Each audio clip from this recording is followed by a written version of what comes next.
Les députés ont voté le projet de la loi portant sur l'autorisation du gouvernement à prendre certaines mesures par ordonnance. Les détails dans ce journal-là.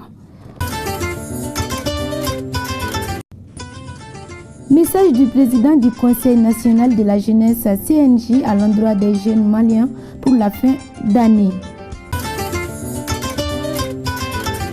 Assemblée générale de l'association Sinangouyaton ce samedi 29 décembre au café de la presse du groupe Liberté. Chers téléspectateurs partout où vous nous suivez, bonsoir et bienvenue à ce journal d'information. Comme annoncé dans le titre, les députés ont voté le projet de la loi portant sur l'autorisation du gouvernement à prendre certaines mesures par ordonnance. Les détails ont été donnés par l'honorable Zoumanachi Doumia, président de la commission loi de l'Assemblée nationale du Mali. Vous savez, la loi fondamentale qu'est la Constitution a dévolu certaines attributions à l'Assemblée nationale, c'est-à-dire au Parlement. Et parmi ces attributions, la première, c'est le pouvoir de légiférer. Et le pouvoir législatif appartient à l'Assemblée nationale. Mais vous savez aussi que dans la loi fondamentale, il est prévu des sessions ordinaires qui sont intercalées au cours de l'année. Vous avez la première session qui commence au mois d'octobre et il y a la deuxième session, c'est le mois d'avril. Et pour éviter en tout cas que la nation ne se bloque, parce qu'il y a un moment où l'Assemblée n'est pas en train de travailler, la Constitution a prévu en tout cas la possibilité que l'Assemblée puisse donner une autorisation au gouvernement de légiférer à ses lieux et places. C'est ce qu'on appelle la loi d'habilitation, autrement dit la loi portant autorisation donnée au gouvernement de prendre des mesures par ordonnance. Mais la Constitution a bien cadré cette autorisation. Parce que l'autorisation, elle n'est pas totale, elle n'est pas globale. Elle porte sur des points bien précis. À chaque fois que l'Assemblée doit donner une autorisation, en tout cas au gouvernement, de pouvoir prendre des textes en ses lieux et places, il faudrait que le contour soit cerné. L'Assemblée doit dire, dans tel domaine, nous donnons l'autorisation au gouvernement de pouvoir prendre des mesures par ordonnance. Mais il est important de souligner que les ordonnances prises par le gouvernement doivent d'abord requérir l'avis de la Cour suprême. Mais au-delà de ça, ces ordonnances doivent faire l'objet d'un projet de loi de ratification qui est déposé sur la table de l'Assemblée, sur le bureau de l'Assemblée, avant l'ouverture de la prochaine session. Donc, c'est ce qui explique que hier, comme l'Assemblée sera peut-être à un moment ou l'autre en congé, il y aura l'intercession pour permettre la bonne marche de la nation. Hier, les députés ont décidé de donner l'autorisation au gouvernement de légiférer dans les domaines qui relèvent normalement de leurs compétences. C'est des domaines clés pour la vie de la nation. Comme je l'ai dit, il faut éviter à un certain moment que la nation ne se bloque du fait que les députés sont en intercession. Parmi il y a 4 domaines, en fait, dans lesquels nous avons donné l'autorisation au gouvernement. Le premier domaine, c'est la création, l'organisation et le contrôle des services publics. Parce qu'à ce niveau, il est important de souligner que pour la bonne marche des services publics, il faudrait qu'au moment où l'Assemblée est en intercession, qu'on puisse permettre au gouvernement de pouvoir prendre des mesures pour la bonne marche des services publics. Parce que si les services publics ne fonctionnent pas bien, ça peut avoir un impact négatif sur la vie de la nation. Mais aussi, le deuxième point, c'est l'organisation de la production. Parce que même si les services publics fonctionnait. Maintenant, il faudrait que, en matière de production, qu'il puisse avoir une organisation à ce niveau-là. Et je pense que le deuxième pan est lié au premier. C'est pourquoi aussi, dans le cadre de l'organisation de la production, nous avons donné l'autorisation au gouvernement de pouvoir légiférer dans ce domaine-là. Mais le troisième domaine concerne les statuts du personnel. Il y a toujours un dialogue social en cours. Il y a aussi des revendications des travailleurs. Et je pense que s'il y a possibilité d'améliorer les conditions de vie et de travail des travailleurs, je pense que ce serait bénéfique pour toute la nation. C'est pourquoi à ce niveau-là aussi, nous avons donné notre autorisation. Notre accord par rapport à l'autorisation au gouvernement, le dernier point concerne les traités et les accords internationaux.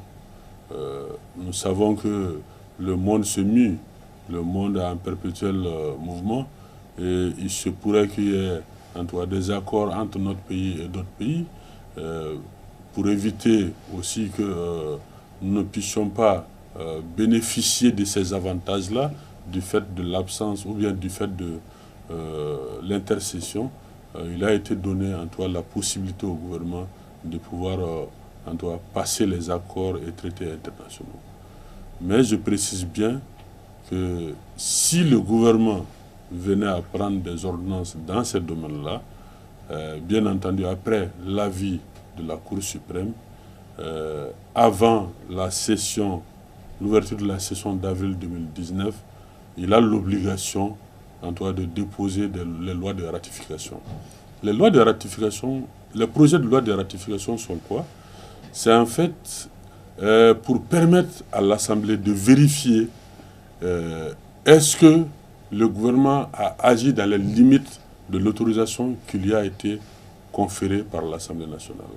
Donc nous vérifions si il n'y a pas eu de dépassement de limites, nous ratifions et dans ce cas, l'ordonnance devient une loi.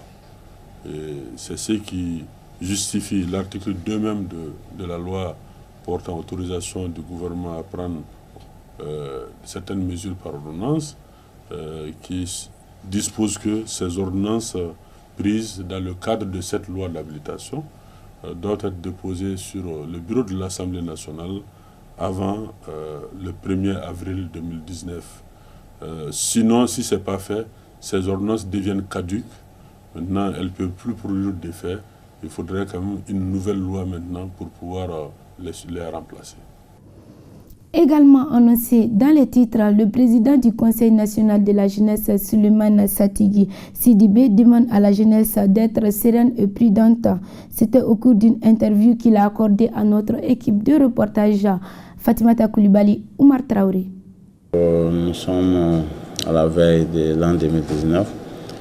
La jeunesse étant la couche la plus majoritaire et la plus dynamique, je dirais, a besoin de plus d'attention, surtout pour faire face aux défis qui vont se poser quand même lors des festivités, à savoir les cas d'accident, l'utilisation abusive des stupéfiants, je dirais l'alcool, la drogue et autres. Donc c'est des choses qui peuvent transformer la fête d'une famille en deuil. Donc moi je pense que les jeunes doivent être sereins, fêter en toute responsabilité et aussi en toute conscience pour pouvoir permettre non seulement à nos familles mais aussi aux autorités de pouvoir faire quand même le réveillon une fête et non quand même la gestion des cas d'accident ou la gestion des bagarres inutiles. Et aussi, nous sommes en période où l'insécurité est présente partout. Je parle là du terrorisme. Donc les jeunes doivent être très attentifs par rapport aux événements, aux lieux d'activité, surtout à des cas de menaces éventuels qui pourront aussi faire face dans ces lieux-là. Donc la jeunesse doit être très attentive auprès des forces de sécurité et de l'ordre. Donc nous-mêmes au niveau du conseil, nous organisons la nuit du 31 avec 0 accident, appuyé par l'ANASER et le ministère de la Jeunesse. Nous allons sillonner Bamako à partir des 0h jusqu'à 5h du matin pour appuyer l'ANASER et les forces de l'ordre. Donc, en plus de cela, les vœux que je voudrais formuler ici sont les vœux de prospérité, de paix, d'union, surtout de réconciliation. Le Mali avait presque frotté une crise post-électorale, mais Dieu merci, les Maliens ont compris, les jeunes ont compris que le pays n'a pas besoin d'une crise et que cette crise quand même s'éteint petit à petit avec l'implication de tout le monde, la main tendue du président de la République. Donc je souhaiterais que l'année 2019 soit une année de paix, de sécurité, mais surtout de réconciliation pour notre pays. Je voudrais aussi signaler que le mandat du président de la République est placé sous le signe de notre jeunesse. Et c'est là de notre, quand même, la considération politique au plus haut niveau de l'État. Mais ça interpelle aussi les jeunes qui doivent eux-mêmes donner un contenu à ce mandat, mais aussi se montrer quand même un contrôleur citoyen des actions gouvernementales. Donc je pense que 2019 va quand même nous aider à pouvoir mener beaucoup d'actions. Et je souhaiterais que ces actions puissent quand même atteindre le maximum d'oreilles pour que les jeunes puissent être attendus au plus haut niveau à ce qu'il s'agit du contenu qu'ils souhaiteront donner au mandat à travers les assises nationales de la jeunesse et de l'emploi que nous préparons courant 2019. Et nous souhaitons à toutes les Maliennes et à tous les Maliens les vœux de santé, de prospérité, de persévérance dans l'endurance. Et bonne fête à toutes et à tous. Et pour terminer, l'association Sinanguyaton a tenu son assemblée générale annuelle ce samedi 29 décembre 2018 au Café de la Presse du groupe Liberté. Objectif à faire le bilan des activités de l'année qui va bientôt écouler dans quelques jours. Madina Traoré, Siri Maman Sidibé. Nous sommes là pour l'assemblée générale de Sinanguyaton. Et chaque année, nous participons à leur assemblée générale parce que nous pensons que Sinanguyaton participe à la restauration de notre fonds culturel. Ceci est très important. Alors, si demain nous arrivons à restaurer notre fonds culturel,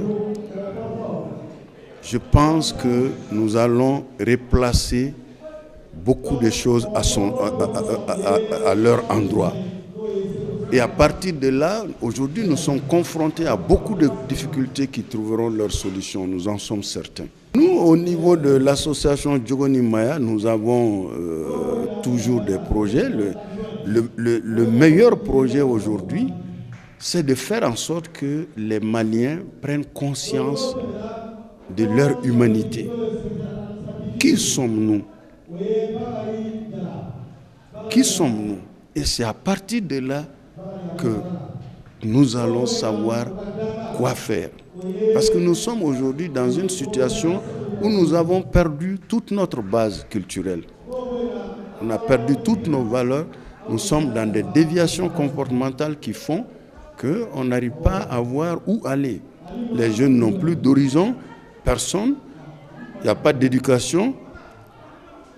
Il n'y a pas ça dit, la base de l'éducation est complètement partie. Donc tout le monde est laissé à lui-même. La famille est complètement disloqué.